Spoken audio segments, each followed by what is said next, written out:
இந்த ஆலங்காய் பேரூராட்சி 15 வார்டுக்கு தண்ணி வந்து பார்த்தீங்கன்னா இந்த ஏரி தான் கொடுத்துட்டு இருக்கு.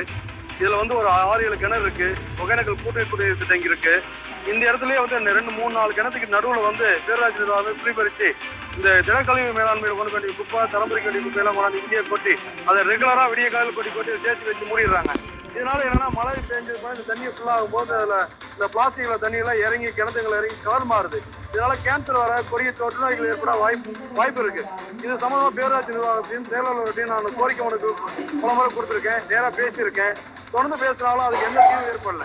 இது மாதிரி உரிய நடவடிக்கை எடுக்கணும்னா மாவட்ட ஆட்சியர், கோட்டாட்சியர், வட்டாட்சியர் எல்லாம் கேட்டுக்கொள்ளுங்க. இல்லைன்னா அது மக்கள் பெரும்பான்மையா பயங்கரமா பாதிப்படுவாங்க. வருமுன் காப்பதே சிறந்தது என்பது என்னுடைய கோரிக்கையா இருக்கு. மேலும் இது சம்பந்தமா அந்த நிர்வாகத்தில் கொண்டவங்களோட டிரைவரும் மற்றவங்க பேசும்போது என்னன்னா அசிங்கமான வார்த்தைகளும் தகாத வார்த்தைகளும் பேசுறாங்க. இது சம்பந்தமாக பேரூராட்சி அலுவலர்கிட்ட நாங்கள் புகார் வச்சிருக்கோம். அந்த தற்காலிக பணியாளர் மீது உரிய நடவடிக்கை எடுத்தாலும் நல்லா இருக்கும்.